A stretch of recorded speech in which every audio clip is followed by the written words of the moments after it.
말이 온 국민이 염원하던 100억 달러 수출이 마침내 이루어졌습니다. 우리 경제는 매우 어려운 상황에 처해 있습니다. 국제통화기금의 자금 지원 체제를 활용하겠습니다. 봉사할 것을 여러분 앞에 다짐하는 바입니다.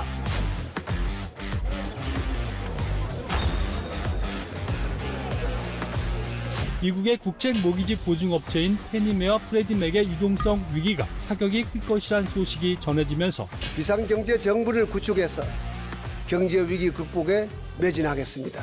외환 보유액이 계속 증가하고 있습니다. 이미 금융위기 상황을 넘어섰다는 뜻입니다. 지속된 경상수지 흑자와 통화수합 등의 영향입니다.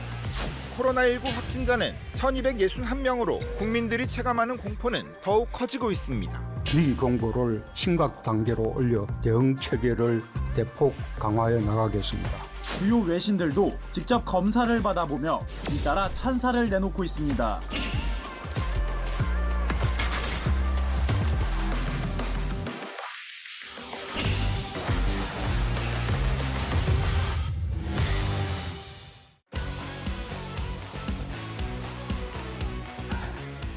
시청자 여러분 안녕하십니까. 진실을 여는 시간 판도라 김용호입니다. 이재명 대통령이 취임한 지 2달째입니다. 관세 협상, 한미 정상회담, 그리고 야당과의 협치 문제 등 대내외적으로 어려운 시국에 우리 한국의 대통령은 어떤 정치적 리더십을 가져야 할지 오늘은 그 특집으로 이 문제를 좀 살펴보겠습니다. 함께해 주실 네 분 소개하겠습니다. 대통령 참모 출신이죠. 윤건영 더불어민주당 의원, 김재원 전 국민의힘 최고위원, 그리고 대통령학의 권위자들입니다. 최진 대통령 리더십 연구원 원장, 이국훈 한동대 교수 나와주셨습니다. 어서 오십시오. 네, 안녕하세요. 예. 윤건영 의원은 이제 노무현, 문재인 두 전직 대통령을 측근에서 보좌하셨고, 김재원 최고위원께서는 뭐 박근혜 전 대통령을 이제 보좌하셨는데, 한 분은 이제 고인이 되셨고, 나머지 한 분은 지금 이제 낙향하셔서 잘 살고 계신 것 같은데 자주 연락 드리시죠? 그렇습니다. 노무현 전 대통령은 찾아뵙고 싶어도 못하니까요. 많이 예. 아쉽고 후회스럽죠. 그런 후회를 안 남기려고 문재인 전 대통령에 대해서는 자주 찾아뵙고 인사드리고 있습니다. 건강하시죠? 요즘 뭐 폭염이어서 그쪽 지역도 엄청 더운데. 엄청 양천도. 덥습니다. 예. 농사 지으시면서 잘 지내십니다. 그리 멀지 않은 곳에 또 박근혜 전 대통령이 계신데 자주 연락 드리세요? 아니요, 그 조금 박근혜 전 대통령 아직 외부와 특별히 그 만나시거나 뭐 연락하시거나 이런 것을 조금 꺼려하시기 때문에 특별히 사적으로 연락한다든지 찾아뵙는다든지 이런 것은 좀 자제하고 있습니다. 대통령 현직에 있다가 이제 퇴임을 하신 분들은 이제 그런 얘기합니다. 이제 너무 홀가분하다. 이제 그런 얘기들을 많이 하시고. 이제 저는 평범한 시민으로 돌아갑니다. 온 국민과 함께 박근혜 당선인과 새 정부에 따뜻한 축복을 보냅니다. 대통령으로서 무거운 짐을 내려놓습니다. 국민도, 정부도, 대통령도 정말 고생 많았습니다. 물론 이제 역사적 운명은 조금 갈리긴 했습니다. 우리 최 원장께서 보셨을 때는 지금 이재명 대통령이 이제 취임한 지 2달째거든요. 어떻게 잘하고 있는 것 같습니까? 저는 상당히 잘하고 있다고 봅니다. 우선은 세 가지를 하지 않는다라는 산무라는 점에서 오히려 저는 역설적으로 점수를 좀 많이 줍니다. 세 가지를 안 하기 때문에 잘한다. 안 하기 때문에 점수를 많이 줍니다. 그래서 첫째는 이념적인 인사를 하지 않았다. 너무 지나치적으로 정권 초기에는 이념적인 인사들 배치를 하는데 자기 진영 사람들만. 예, 그렇습니다. 하고, 예. 특히 이제 어느 한쪽으로 보수 진보 출신인데 그렇지 않다는 점. 두 번째로는 국민들을 갈아치기 하지 않는다. 뭐 어떤 대통령 같은 취임사에서 무슨 뭐 자유를 뭐 33번씩을 한다든지 특정 정파에 너무 치우친 발언 이런 거 하지 않는다. 국민들을 가르치지 않는다. 세 번째로는 황당한 정책을 펴지 않는다. 뭐 예를 들면 뭐 청와대를 갑자기 뭐 옮긴다든지 이런 정말 말도 안 되는 그런 정책을 하지 않는다. 그런 점에서 정책이라는 당평이나 소통 이런 점에서 두루두루 준비 없이 바로 한 대통령치고는 상당히 잘하고 있다는 점에 저는 높은 점수를 주고 있습니다. 예. 어떻습니까, 우리 이 교수님께서는?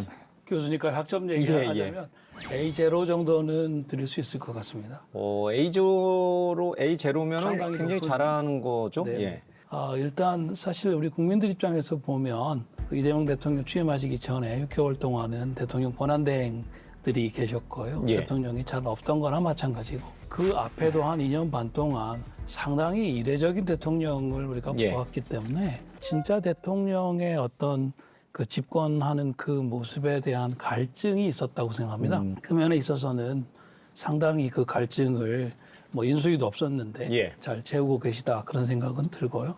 무엇보다도 국민들에게 깊은 인상으로 남은 것은 처음 내각을 구성하는데 거의 2달이 걸렸는데 그동안 윤석열 대통령이 임명한 국무위원들과 함께 이 국무회의를 하면서 나라를 그래도 큰 어려움 없이 잘 이끌고 있다고 하는 거, 그게 굉장히 큰 인상을 좀 주었던 것 같습니다. 그래서 안정감이라는 차원에서 보면 상당히 높은 점수를 드릴 수 있을 것 같고요. 뭐 저는 이제부터가 시작이다, 그런 생각합니다. 맞습니다. 우리 토론도 이제부터가 시작입니다. 한미 간의 관세 협상이라고 하는 큰 일이 있었습니다. 15%にとどめることが 이미 일본이 15%로 합의를 했고 EU가 15%로 합의를 했습니다. 우리도 15%를 지키지 못한다면 그 협상이 굉장히 잘못된 협상 결과라고 국민들께서 받아들일 가능성이 많습니다. 미국과 FTA를 통해서 우리나라는 자동차는 관세율이 제로였습니다. 15%의 관세율이 적용되면 사실상 우리 자동차에 손해가 발생하지 않을까 걱정이 됩니다. 관세 협상 타결 이후에 정차관 고위공직자 워크숍에서 대통령이 이런 얘기를 했습니다. 가만히 있으니까 진짜 가만히 줄 알고 말이에요. 말을 하면 악영향을 주니까 말을 안 한 거예요. 오리가 물살에 떠내려가지 않기 위해서 우아한 자태로 있지만 물 밑에서는 얼마나 생난리입니까? 참 이 나라의 국력을 키워야 되겠다. 그런 생각이 들었습니다. 전체적으로 국력을 키워야겠다라고 하는 이재명 대통령의 자아성찰적인 어떤 발언은 어떤 걸 의미하는 겁니까? 협상이지 않습니까? 그 협상에 상대가 있는 거고 그 상대가 세계 최대 강국인, 최고 강국인 미국이지 않습니까? 거기에 트럼프 대통령. 맞습니다. 트럼프 대통령을 상대해서 협상을 하다 보니 아무래도 느꼈던 것이 많았던 것 같습니다. 저는 이재명 대통령 표현을 들으면서 과거 노무현 대통령께서 한미 FTA 협상을 할 때 과정이 오버랩 되더라고요. 그동안 여러 나라와 자유무역 협정을 추진해 왔습니다. 우리 경제의 미래를 위해서 앞으로 미국과도 자유무역 협정을 맺어 나가야 합니다.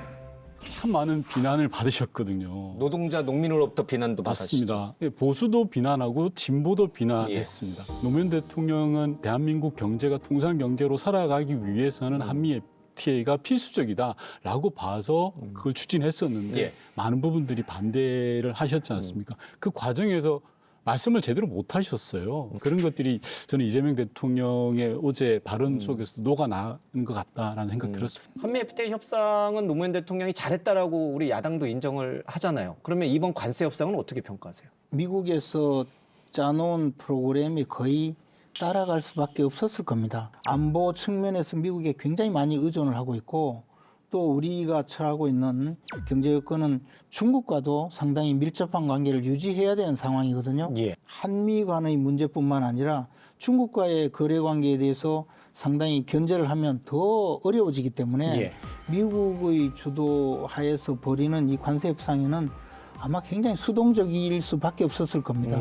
이재명 대통령이 이제야 깨달은 것 아닌가. 우리가 국제사회에서 갖고 갈 수 있는 어떤 협상력 내지 이 주도권을 행사할 수 있는 여지가 굉장히 낮다는 것, 그것을 좀 인정하게 되지 않았는가 그런 것이고요. 알고 느끼고 또 이해를 하게 되면 이재명 대통령도 그동안 또는 민주당도 그동안 주장했던 많은 부분을 좀 수정하고 선회할 수밖에 없게 될 겁니다. 남은 임기 4년 10개월 동안 이거를 어떻게 우리가 극복해 갈 수 있지, 대통령의 리더십이 그만큼 좀 중요해지는 것 같습니다. 반면에 또 한 명의 전직 대통령은 지금 이제 특검에 의해서 구속이 돼서 특검 조사에 응하느냐, 응하지 않느냐, 이거 가지고도 이제 실랑이를 좀 벌이고 있습니다.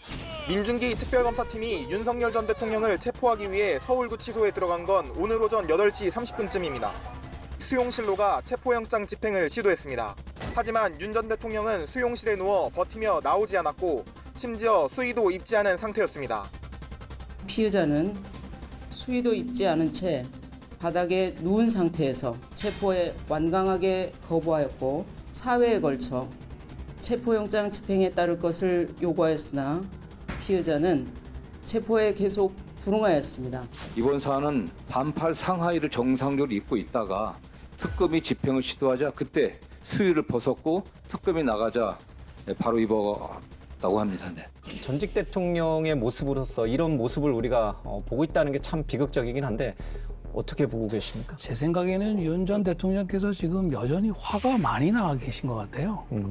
본인 자신에게 화가 많이 나 있는 상황 같으세요. 본인이 평생 이 검사로서의 법률가로서의 어떤 기본 노선이나 이 출발점하고는 완전히 모순되는 것이고요. 본인이 하신 일을 좀 돌아보시고 국민 앞에 이러이런 면에서 내가 좀 잘못한 것 같다.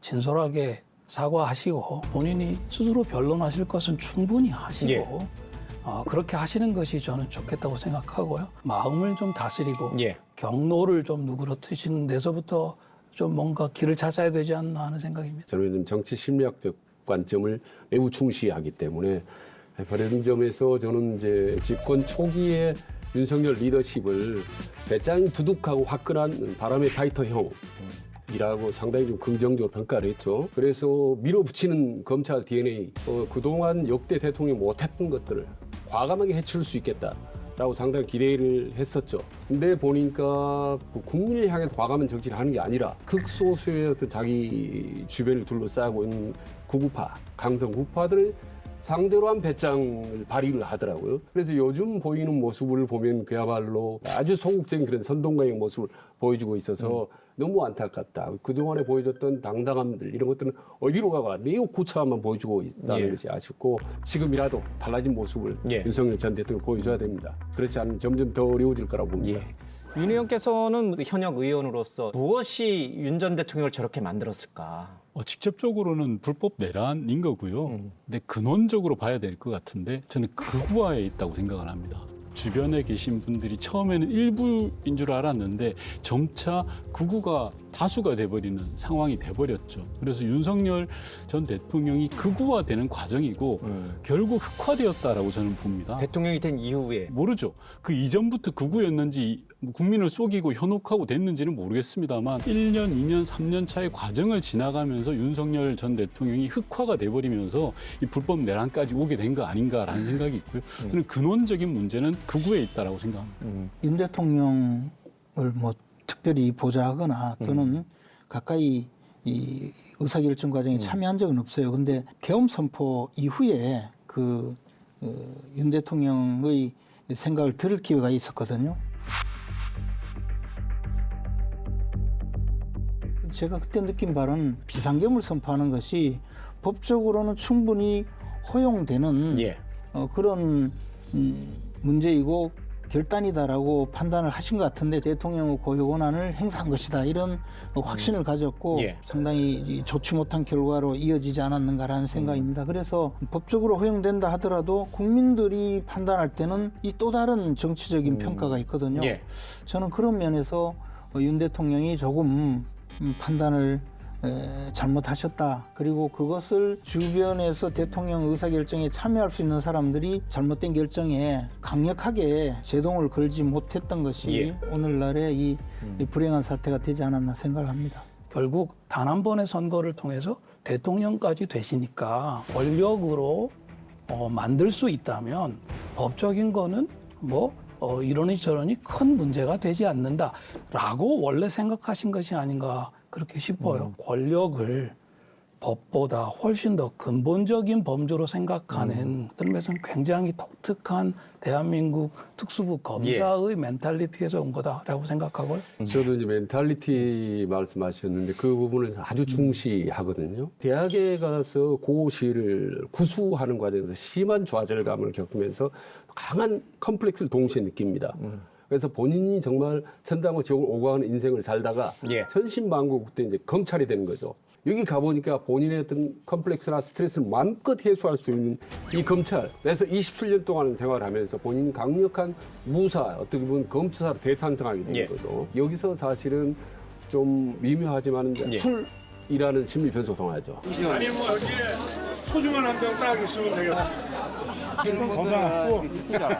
관저에서야 맥주 안주로 좀 맥주도 놓지 않아야 된다고 하셨는데 오늘 제가 좀 욕심 먹겠습니다. 맥주로 축하주 한 잔씩 다 드리겠습니다. 제발 술 마실 시간에 공부하십시오. 윤석열 대통령과 술을 뗄래야 뗄 수가 없는 겁니다. 그래서 이 멘탈리티가 상당히 왜곡되고 심화되고 더 어떤 드라마틱한 극적인 로 악화되는 데는 술 역할이 저는 상당히 했다고 보는 거죠. 과거에 왜곡된 컴플렉스 자신감들이 뒤범벅이 된 검사가 칼을 휘두르듯이 국정운영을 하다 보니까 결국은 인사나 정책이라든지 결국은 극기야 비상계엄까지 오고 갔다고 보는 거죠. 여러분들의 말을 이제 좀 듣다 보니까 그런 생각이 듭니다. 대통령의 국정 철학, 통치 철학은 그냥 대통령이 돼서 갑자기 발현되는 게 아니고 평생 본인이 살아온 삶의 과정, 그 궤적에서 녹여져서 나오는 것이 바로 대통령의 통치 철학이 아닌가.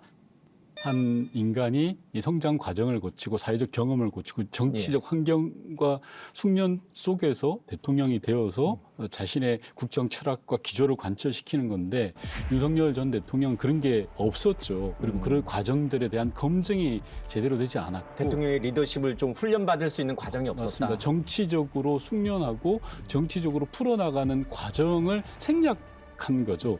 소위 말해서 벼락 출세를 하신 거지 않습니까? 역대 대통령들은 그렇지 않았지 않습니까? 그래서 그런 부분들에서는 좀 차이가 있다라고 봐야 될 것 같습니다.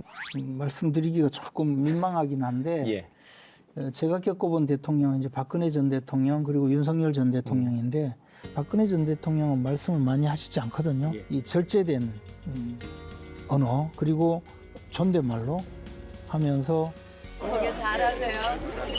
리허설이라 좀 편하시죠? 굉장히 자유스럽죠? 막 이러는 사람도 있어요. 이렇게 돼서는 안 되거든요. 소위 반말을 하는 대상은 그 박근혜 대통령이 키우는 강아지, 강아지하고 조카, 어린 조카 외에는 전부 존댓말을 하는 정도로 절제된 분이고 윤 대통령은 말씀을 굉장히 많이 하시는 것 같고 그리고 어지간하면 이렇게 존댓말이 없죠. 이렇게 거기 마이크 켜놨어? 네. 이 마이크 켜놨냐고. 마이크 닫고. 아니 뭐 좀 해. 조금 더 할까요? 네. 좀 더. 뭐좀 해산물을 좀 사라. 여기 뭐 좀 멍게 있잖아, 멍게. 그래서 그것이 과연 대통령의 직무, 그 리더십에 어떤 영향을 미칠까? 그럼 생각해 보면 답이 저는 나온다고 봅니다. 예. 뭐 통계적으로 유의미한지는 잘 모르겠습니다만은 뭐 역대 가장 존경하는 대통령이 누구냐, 가장 잘한 대통령이 누구냐 이렇게 물어보면은 노무현 전 대통령, 또 박정희 전 대통령, 또 김대중 대통령 뭐 이런 분들의 이름이 이제 좀 거론이 됩니다. 혹시 제가 주관적인 이제 질문인데 대통령으로서 일을 잘했다라고 평가하는 대통령은 누굽니까? 그 보수 진영에서 그 대통령 역대 대통령 배출한 대통령 중에서 우리 당 회의실에 가면 이승만 전 대통령, 박정희 전 대통령, 김영삼 전 대통령의 그 사진이 그 걸려 있거든요. 저 이명박, 박근혜 전 대통령 없습니까? 예, 없습니다. 그만큼 우리 이 보수 진영에서 그 대통령으로 내세우는 정치적 자산이 좀 부족해진 거죠. 저는 국민학교 6학년 때 정기가 들어왔기 때문에 근데 그 무렵에 박정희 전 대통령이 집권하던 때죠.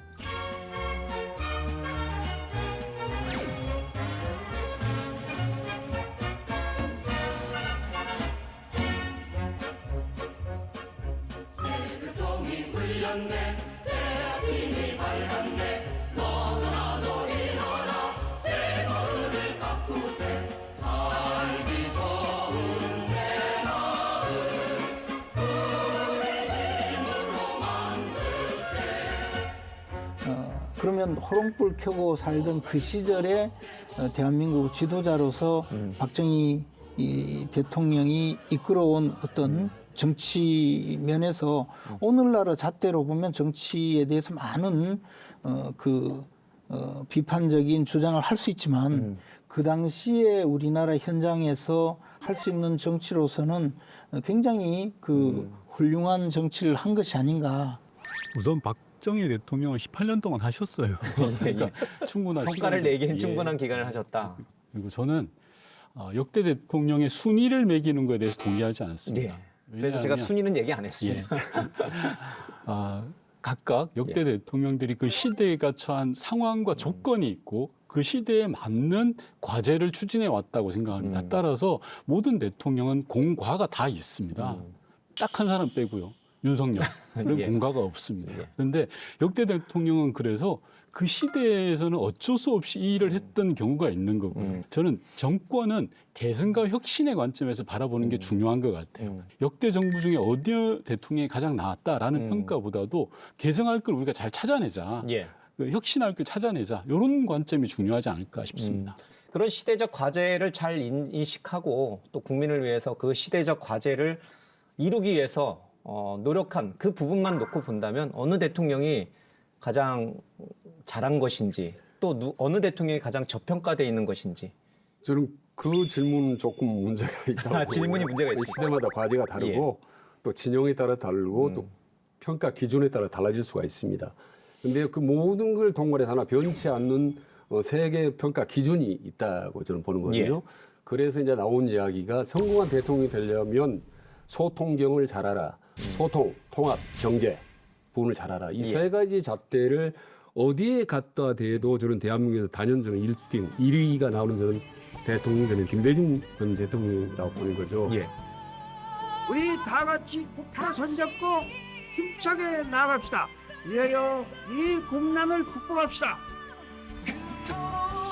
그리고 세계 무대의 선진국으로서 새 도약을 이룩합시다. 집권 초기의 말이죠. 수평적 정권 교체를 했다는 사람이 권력의 3대 축, 과거는 빅3라고 있습니다. 빅3를 완전히 극우 인사한테 준 사람이 어디가 있습니까? 총리 김종필, 그렇죠? 비서실장 김중관, 그리고 국정원장 이동찬. 그러니까 30, 40, 50 인사들한테 60 인사들을 다 넘겨준 겁니다. 이건 엄청난 통합인 거고. 그리고 아까 업적 성과하는데 이제 바로 떠오르는 것들이 너무 많죠. 대표 업적이 몇 가지 금방 떠오르는 게 있냐, 이게 상당히 중요합니다. 그래서 IMF 극복이라든지 뭐 IT 벤처 기업이라든지 뭐 지금 여러 가지로 10가지가 금방 못 뛰어나는데 그런 점에서 김대중 대통령 리더십은 오늘날까지 충분히 우리가 벤치마킹할 부분이 많이 있다라고 저는 확신합니다. 반대로 이제 저평가된 부분이 사람이 있다면 저는 이제 김영삼 전 대통령이라고 보는 거죠. 왜냐하면 대한민국의 문화 자체를 그렇게 단기간 동안에 바꾼 사람은 없습니다. 어떠한 고난이 닥친다 하더라도 이 나라의 민주주의를 회복하기 위하여 여러분의 선두에 설 것이며 나를 강금할 수는 있어. 힘으로 이런 식으로 힘으로 막을 수는 있어. 그러나 내가 가려고 하는 민주주의의 길은 말이야. 내 양심을 마음을 이 전두환이가 뺏지는 못해. 부정한 방법으로도 잘 살기만 하면 된다는 의식을 버려야 합니다. 나만을 위한 이기주의에서 더불어 함께 사는 공동체 의식으로 전환시켜 나가야 합니다. 군사문화 팍 바꿨지 않습니까? 하나의 척결로 해서. 그래서 또 하나는 금융실명제를 통해서 완전히 뭐 경제 문화를 바꿨고, 그다음에 역사 바로 세우기를 통해서 전두환 노태우 전 대통령 구속하는 것. 방점을 찍었습니다. 역사에 새로운 전환점 마련한 거죠. 그리고 이제 5.18 민주화운동도 처음으로 제도화되는 거고, 이런 대한민국 전체 현대사 자체를 바꿨다는 점에서 아주 높이 평가받아야 됨에도 불구하고 마지막에 IMF를 초래했다. 우리가 국제적인 신인도를 회복하지 못하면 더 큰 위기가 올 수도 있습니다. 이 자리를 빌려 분명히 말씀드리거니와 이번 사태의 모든 책임은 대통령인 저에게 있습니다. 또 아들 문제 때문에 상당히 저평가되고 있다는 점이 아쉽고, 거기다 한 사람은 더 붙인다면 노태우 전 대통령도 저평가돼 있다. 경제 업적이 엄청 많습니다. 사실은. 바로 이 시각에 탄생하는 이 새 정부는 바로 국민이 주인이 된 국민의 정부임을 선언합니다. 범죄와의 전쟁으로 흉악범죄를 소탕한 강한 대통령이었습니다. KTX 개발 착수, 해외여행 자유화, 서해안 고속도로 건설은 국민의 발을 넓혀줬다는 평가를 받습니다. 뭐 자유양 보수들한 신도시 개발이라든지 5.18이 완전히 제도화된 의외로 경제적인 성과가 많음에도 불구하고 아주 형편없이 낮게 저평가돼 있다는 점이 있죠. 예. 노태우 전 대통령은 뭐 여러 가지 이제 말씀하신 네. 공과 과가 있겠습니다만은 6.29 선언이라고 하는 그러니까 이제 민주주의 우리 한국 근현대사의 민주주의의 굉장한 전환을 가져오는 그런 계기가 됐던 대국민 사과가 있었습니다. 네. 수용 6.29 선언 수용. 노태우 전 대통령은 당시에 사실은 국정을 운영할 수 있는 수단이 굉장히 많았어요. 지금보다도 훨씬 더 강력한 대통령 리더십이 있었고 또 그때만 하더라도 뭐 국가 체제 전체를 아마 대통령이 움직일 수 있었고요. 국방 정책을 추진하면서 우리가 그동안에 수교하지도 않았던 많은 나라들과 수교를 하면서 사실 안보 위협을 상당 부분 해소시켰고 노태우 전 대통령이 당시 취임하고 얼마 안 돼서 집값이 천정부지로 올랐어요. 그래서 막 그 전세금이 부족해서 비운의 선택을 하는 분들까지 늘어나니까 주택 200만 호 건설하면서 당시 분당과 일산의 신도시를 건설한다든가 이런 추진력은 또 상당히 진행이 되어 가면서도 야당과의 대화를 잘 해나가면서 이끌어 나갔거든요. 뭐 그랬는데 나중에 이제 비자금 사건이나 또 5.18, 12.12 5.18 사건으로 내란죄로 그 처벌을 받고 나니까 이런 것이 전부 다 무너져 내린 것이죠. 이제 대통령은 일단 자신이 대통령이 된 그 시대의 시대적 과제를 잘 읽어야 된다고 생각하고요. 그다음에 그것을 감당해내기 위한 프로그램과 사람들이 있어야 된다고 생각합니다. 근데 모든 대통령이 그런 조건을 다 갖추고 시작한 것 같지는 않고요. 사실 노무현 대통령께서는 집권 말기에 그 왼쪽 깜빡이 놓고 오른쪽으로 돈다 그런 말이 있을 만큼 한미 FTA나 뭐 여러 가지를 추진하면서 본인을 지지했던 세력들로부터는 상당히 많이 좀 비판도 받고 그러셨어요. FTA는 정치의 문제도 이념의 문제도 아닙니다. 먹고 사는 문제입니다. 민족적 감정이나 정략적 의도를 가지고 접근할 일은 결코 아닙니다. 그런데 지내놓고 보니까 결국은 이제 그것이 당시로서는 최선이었다 생각하신 것 같고 결국 정부는 국가는 국민을 섬기는 존재이지 국민에게 군림하는 존재여서는 안 된다라고 하는 걸 마지막까지 진실하게 보여주셨기 때문에 결국은 그 부분에서 기억이 오래 남고 있는 것이 아닌가 생각합니다. 노무현 대통령은 시대와 타협하지 않으시려고 했죠. 후국의 차원에서 우리의 결단은 내려지는 것입니다. 대 권력을 가지고 있는 권부에는 5년 동안에 34억 5천만 원이라는 돈을 널렁널렁 갖다 주면서 내 공장에서 내 돈 벌어주려고 일하다가 죽었던 이 노동자에 대해서 4천만 원 주느냐 8천만 원 주느냐를 가지고 그렇게 싸워야 합니까? 그런 아내는 제가 버려야 합니까? 그렇게 하면 대통령 자격이 있고 이 아내를 그대로 사랑하면 대통령 자격이 없다는 것입니까? 이쯤 가면 막 하자는 거죠? 명분을 중시해온 정치인입니다. 정치 역정의 중요한 고비마다 불이익을 감수하면서도 명분을 선택해 왔습니다. 그래서 때로는 지나치게 이상을 추구한다는 비판을 듣기도 했습니다. 그래서 어려운 분들 그리고 지역적으로 보면 수도권에 비한 지방을 위한 균형 발전 정책을 한다든지 경제적으로도 마찬가지고 복지 정책에 있어서도 마찬가지고 앞서 말씀하셨던 것처럼 지지층 내에서도 반발하는 FTA를 정권의 명운을 걸고 추진을 하시지 않습니까? 대연정도 있었습니다. 맞습니다. 대연정 당시에 제가 청와대에 있었는데 노무현 대통령이 야, 수류탄을 우리 진영으로 던져버렸다라고 하는 농담을 말씀하셨는데요. 노무현 대통령은 돌파형 리더십을 가지고 있었던 것 같습니다. 반면에 김대중 대통령이나 문재인 대통령은 돌파형보다는 소통하고 통합해서 가는 부분들을 더 선호하셨던 것 같고요.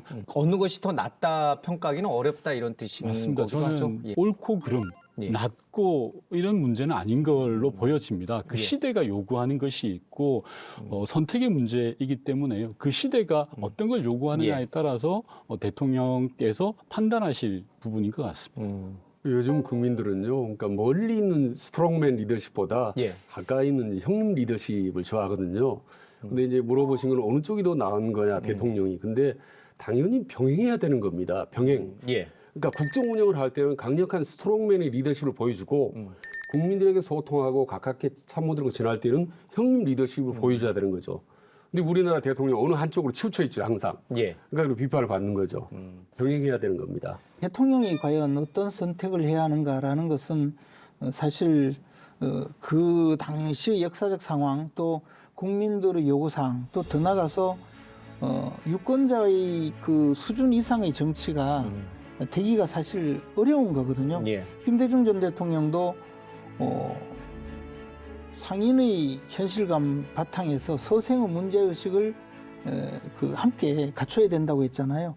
근데 이 서생의 문제의식만 가지고 나라를 운영하면 굉장히 불행해지고 상인의 현실감만 가지고 나라를 운영하면 이건 뭐 삼류 국가가 되겠죠. 그래서 그런 면에서 보면 역대 대통령들이 굉장히 고뇌하는 그 부분이 많았지 않을까 생각합니다. 정치 보복이라는 이 화두도 대통령 리더십에서는 빠지지가 않는데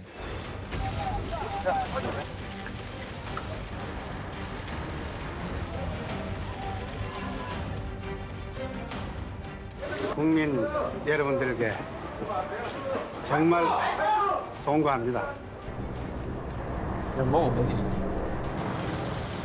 성실하게 조사에 임하겠습니다.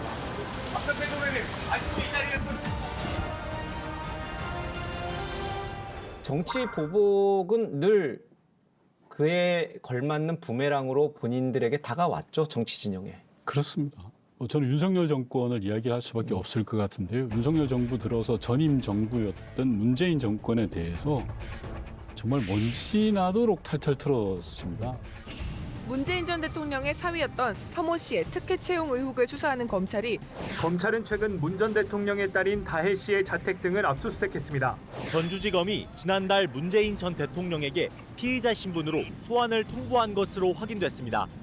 물론 기소 자체도 부당하지만 뭔가 정해진 방향대로 그냥 무조건 밀고 가는 그런 이제 그 느낌이 들었습니다. 어쨌든 이 검찰이 그만큼 정치화되고 있고 또 검찰권이 남용된다는 그런 뭐 아주 단적인 그런 사례 같아서 무리한 조사죠. 감사원을 앞세우거나 검찰을 앞세웠습니다. 그러다 보니까 무리한 조사를 하고 기소를 하고 재판을 하니까 무죄가 나는 겁니다. 어제 법원은 감사원이 제시한 월성 원전 감사방해 의혹 관련 모든 공소 사실에 대해서 전원 무죄를 선고했습니다. 월성 원전 같은 경우에 이미 무죄 확정을 받았고 울산시장 건도 2심까지 무죄를 받았습니다. 이러다 보니 이게 반복이 된다라는 느낌을 주는 거죠, 국민들에게는. 근데 저는 좀 생각이 다른데요. 문재인 정권 때 그 박근혜 전 대통령 정부에서 일했던 사람들은 전부 국정농단이라고 해서 특검을 도입하거나 또는 그 일반 검찰을 통해서 10권 내내 국정농단 사건 수사를 했죠. 저도 뭐 여러 번 조사를 받고 재판도 받았지만 국정원 특활비로 여론조사 대납했던 것도 알고 계셨었나요, 기억이? 오늘 조사 받았습니다. 혐의 인정하셨습니까? 아니 이제 모든 것을 성실하게 조사를 받았습니다. 당시에 특활비라는 거는 알고 계셨어요? 모든 것은 다 검찰에서 자세하게 말씀드렸습니다. 그때 혹시 이게 부당할 수도 있다는 거를 생각은 혹시 뭐 그런 모든 것 전부 다 검찰에서 자세히 말씀드렸습니다. 솔직히 그 수사를 받으면서 너무 황당한 일이 많았거든요. 이게 과연 수사의 대상이 되는가, 뭐 그런 탄핵을 당한 정권이니까 뭐 수사를 한다, 어쩔 수 없다 이런 생각을 하는 분들이 많았을 겁니다. 지금도 벌어지고 있는 이 3대 특검이라는 거는요, 이건 역사적으로 저는 문명국가에서 유례가 없는 특별검사 제도라고 생각하거든요.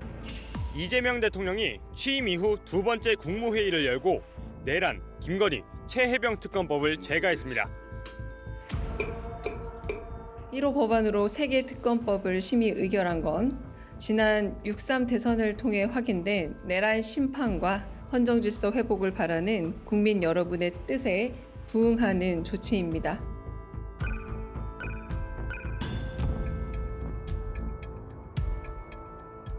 근데 그 특별검사 제도는 집권자 내지 권력층에서 범죄를 저질렀는데 이 권력을 잡고 있으니까 수사기관이 제대로 수사를 하지 못하기 때문에 공정한 제3의 기관을 만들어서 수사를 하게 하는 것이 특별검사 제도의 유래이고, 그것도 뭐 미국이나 뭐 일부 국가에서 한정적으로 채택하고 있는데, 이번 이재명 정권에서의 특별검사는요, 그게 아니고 집권 여당에서 특별검사를 임명해서 여당이 원하는 수사 결과를 만들어 달라는 요구 아니겠습니까?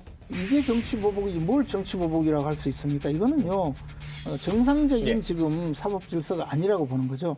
저는 좀 생각이 다른 것 같습니다. 불법 내란에 대해서 기록하고 수사하고 진실을 덮자라는 거지 않습니까? 그렇잖아요.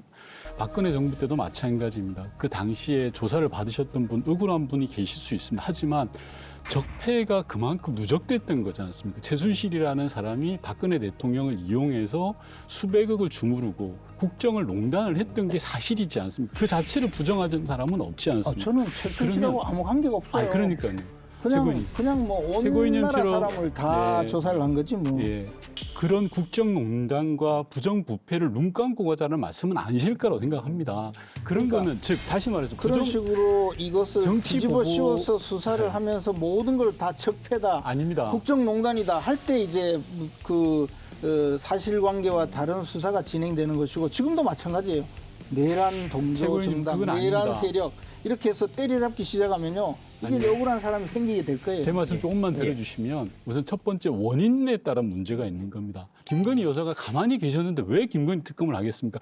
16가지 혐의가 있으니까 조사를 하는 거지요. 아니 그러니까 그래서 제 말씀 조금만 들어주십시오. 그래서 수사기관이 일반 수사기관이 있는데 왜 특별검사에게 그것도 여당이 임명을 하느냐 이거죠. 잠깐만 좀 들어보겠습니다. 첫 번째는 원인을 제공했다라는 문제고, 두 번째는 권력을 사사롭게 이용했는지 안 했는지에 관한 문제입니다. 밝힐 건 밝히고 그 다음에 포용하고 화해하고 용서하는 것은 그 다음 문제고요. 엄단할 건 분명히 엄단하고 가야지 다시는 이런 역사가 반복되지 않습니다. 제가 계속 이야기하지만 그것을 부인하는 게 아니잖아요. 범죄가 있으면 수사하고 처벌하면 되는데 왜 그것을 굳이 권력을 잡은 여당에서 특별검사를 임명하고 그 특별검사 수사 결과에 따라서 모든 정치 활동까지 앞으로 야당은 안 하려고 하니까 그렇죠. 야당은 특검을 안 하려고 하고. 아니고 특검하고 무슨 관계가 있습니까? 윤석열 대통령이 검찰도 있고 경찰도 있는데 검찰 경찰 지휘하잖아요. 법무장관도 있고 다 지휘하잖아요. 그런데도 이런 경찰 검찰이 필요 없다는 거 아니에요?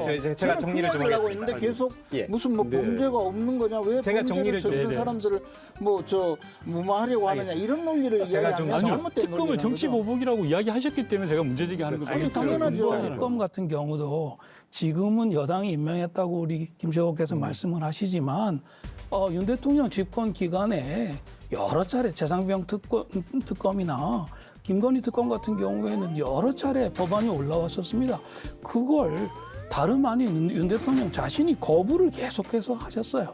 그때 윤 대통령께서 만약에 그 야당이 임명을 해라, 내가 특검을 받겠다라고 했으면 어떤 의미에서는 이렇게 문제가 커지지 않았을 수도 있는 겁니다. 아니 근데 그건 사정이 다르죠. 왜냐하면 그때는 윤 대통령이 관련된 사건이기 때문에 검찰이 수사를 못할 거다. 그러니까 특별검사를 임명하자라고 요구하는 것은 충분히 야당의 요구가 합리적인 이유가 있다고 봐요. 다만 그것에 대해서 정치적으로 대통령이 거부할 수 있죠. 그러나 그렇게 해서 지금 이재명 대통령이 당선이 되어서 이재명 정권이 들어왔잖아요. 그러면 이때는 이제 수사를 할 수가 있어요.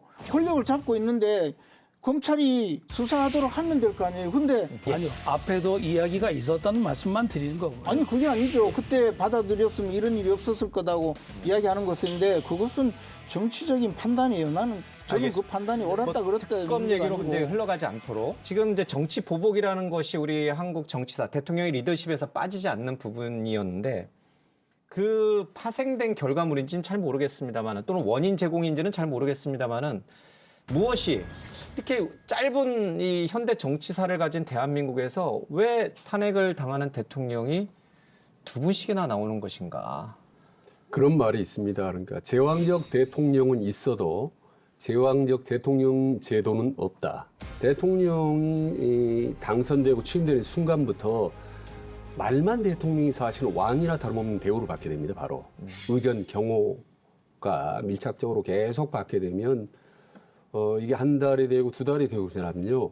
건만 대통령이 실제로 왕의 심리를 갖게 됩니다. 제왕의 심리를 갖게 되는 거죠. 이게.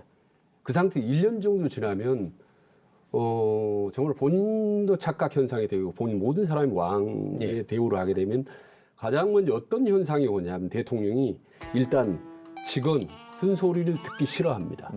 내가 왕인데 감히. 그리고 옆에 참모들도 직원을 점점 못하게 되는 거죠.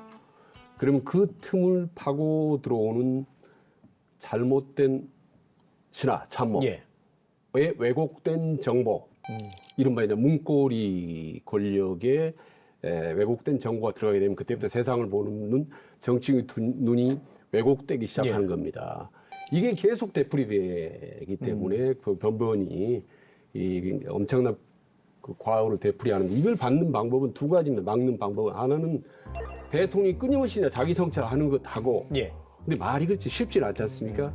그래서 옆에서 의도적으로 직언할 수 있는 참모를 배치해서 상시적으로 직언을 요청을 해야 됩니다. 이건 대통령에게 나오는 말입니다. 이게 스스로.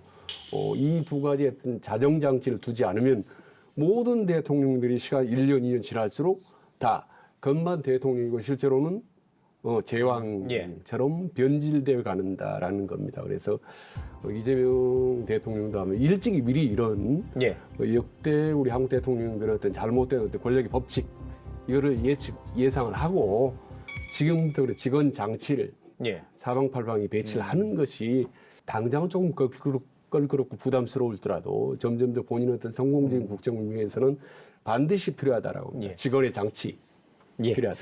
그런 부분에서 우리가 역대 대통령들의 그런 어떤 정치 보복을 대하는 태도를 보면 우리가 오늘날 우리의 대통령이 뭔가 보고 배워야 될 점이 있습니까? 뭐 제일 대표적인 것이 DJ 대통령, 김대중 대통령이 집권을 하신 다음에 사실 전두환 정권에 의해 가지고 사형 선고까지 받으셨던 분이지 않습니까?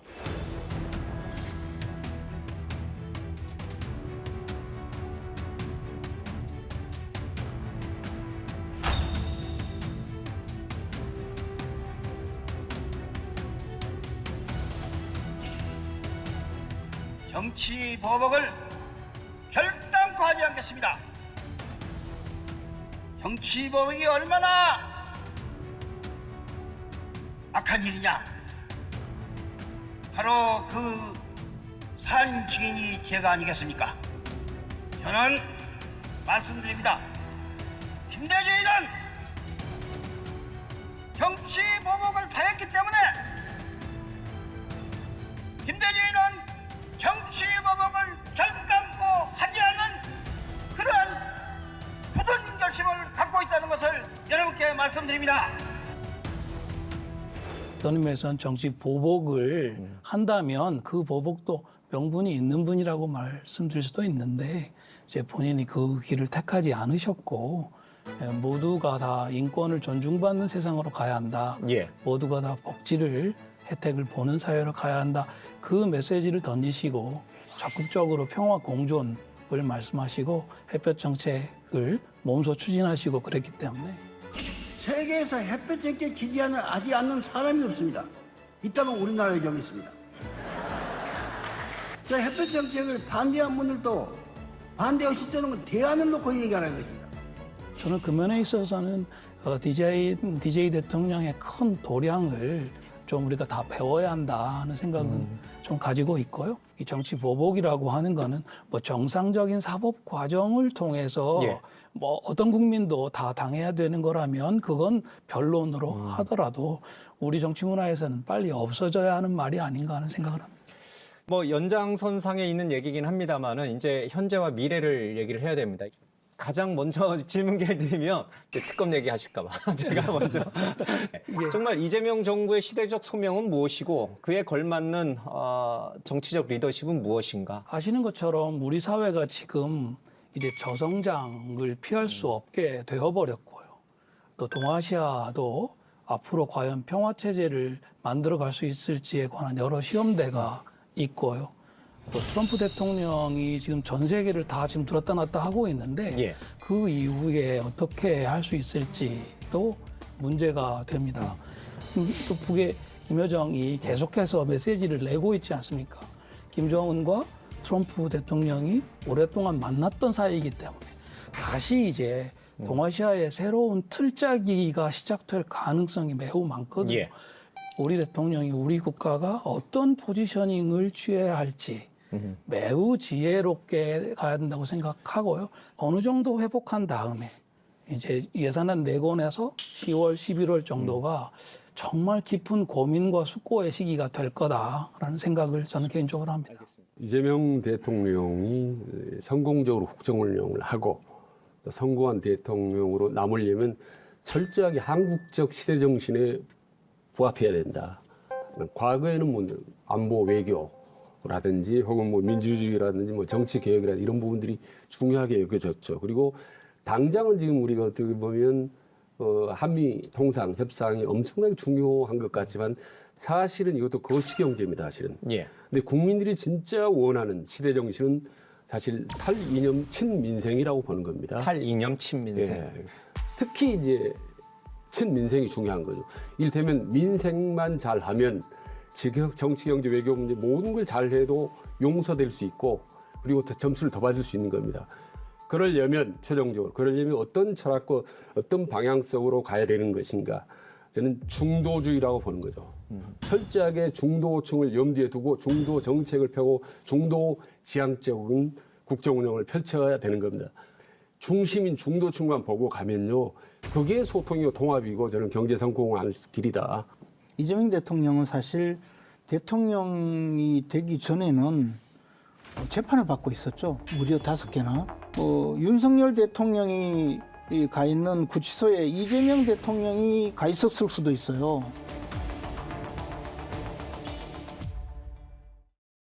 윤석열 대통령이 가 있는 구치소에 이재명 대통령이 가 있었을 수도 있어요. 그런데 느닷없이 비상계엄이 선포되고 갑자기 탄핵이 되는 바람에 어떻게 보면 이재명 대통령이 그냥 느닷없이 대통령이 된 거거든요. 그리고 나서 자신이 받고 있던 재판도 지금 5개가 전부 중단이 돼 있어요. 그러나 이게 이재명 대통령이 퇴임할 날이 5년도 안 남았거든요. 그러면 퇴임하고 나면 재판이 또 진행된다는 거 아니겠어요? 개헌을 해서라도 나는 계속 집권을 더 하면서 여러 가지 내가 생각하는 그런 방식으로 대한민국을 통치해야 되겠다고 생각할 가능성이 많아요. 그러면 어떻게 해야 되느냐? 뭐 당연히 뭐 특검을 동원하든 뭐 어떻게 하든 이 국민의힘 이 힘도 없는 야당 이것마저 해산시키고 이렇게 하고 싶은 생각이 들 거란 말이에요. 야당을 말살시킬 것이다. 그렇죠. 그래서 지금 그걸 또 그 마음을 잘 아는 눈치만 봐도 눈빛만 봐도 잘한다는 분이 대표에 나오고 그 옆에는 안 봐도 안다는 분이 또 대표 선거에 나와 있거든요.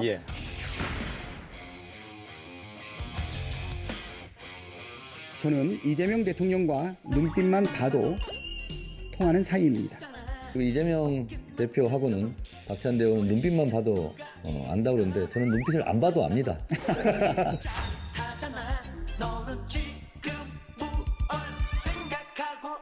이런 간신배들이 듣기 좋은 이야기를 하면 쏠릴 가능성이 많아요. 그래서 절대로 저 야당 말살이 시대 정신이 아니라는 거, 특검을 동원한 야당 탄압도 시대 정신이 아니라는 것, 그건 좀 알아주셨으면 좋겠어요. 알겠습니다.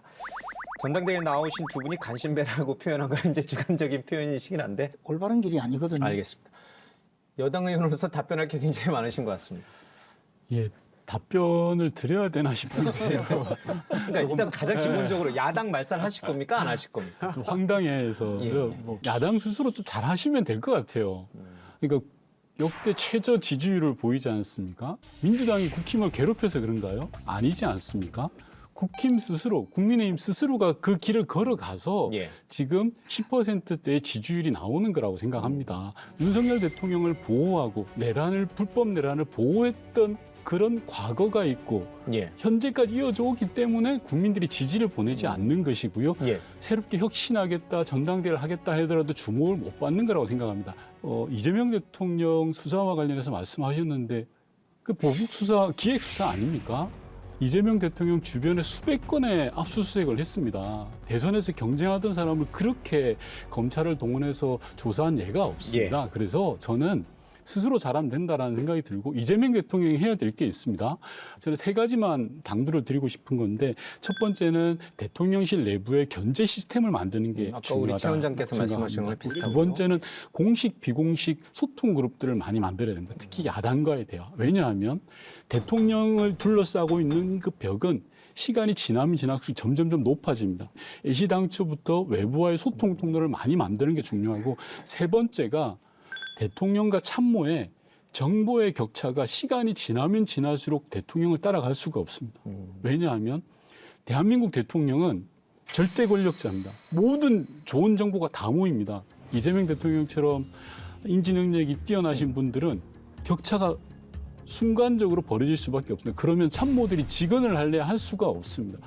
무서워하지 말고 직언하셔야 됩니다. 이런 것들을 잘 하신다면 지금 이재명 대통령이 잘해 오시는 것처럼 앞으로 5년 동안 충분히 성과를 낼 수 있다고 저는 생각합니다. 지금 이제 국민의힘도 전당대회가 이제 한창 무르익고 있습니다.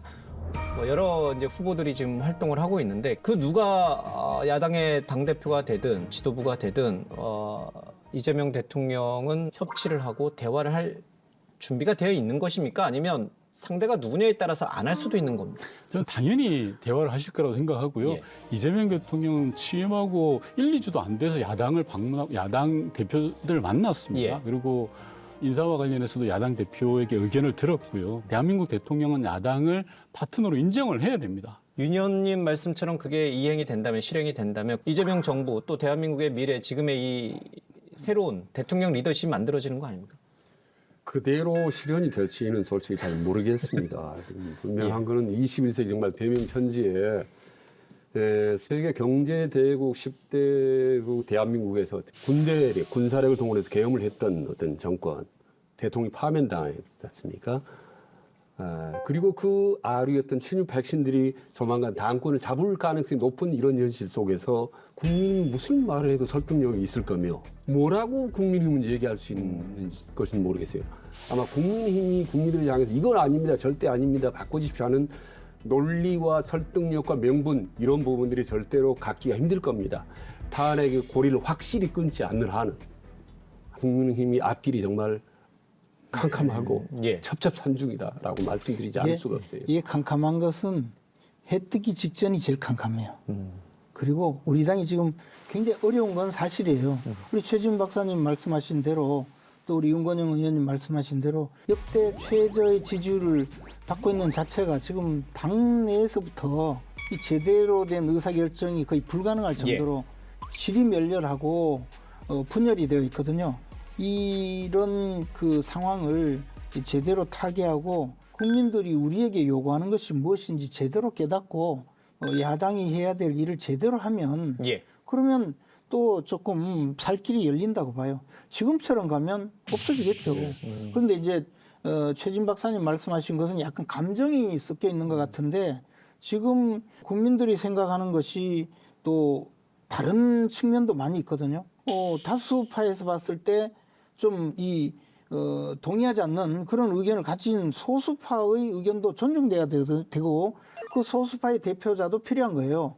우리는 지금 소수파예요. 그래서 소수파를 대변하는 정당이 있는 건데 말도 안 되는 사람들이 무슨 앞으로 희망이 있겠느냐 그런 생각을 하신다면 다수파에서 봤을 때 말도 안 되는 것 같아도 이 사람들도 굉장히 또 논리적이고 역사적인 정당성을 갖춘 의사가 있다는 걸 인정하지 않으면 그러면 이제 독재가 되는 거예요. 지금 그런 것은 결코 바람직한 말씀이 아니라는 거죠. 자, 뭐 관세 협상에서도 그랬습니다만은 악마는 디테일에 숨어 있다고 여러 이제 좋으신 말씀 또 경계해야 될 것들을 말씀해 주셨는데 그걸 얼마 실천하는 과정에서 디테일한 부분에서 정말 어떤 결정을 내릴지가 굉장히 좀 중요한 것 같습니다.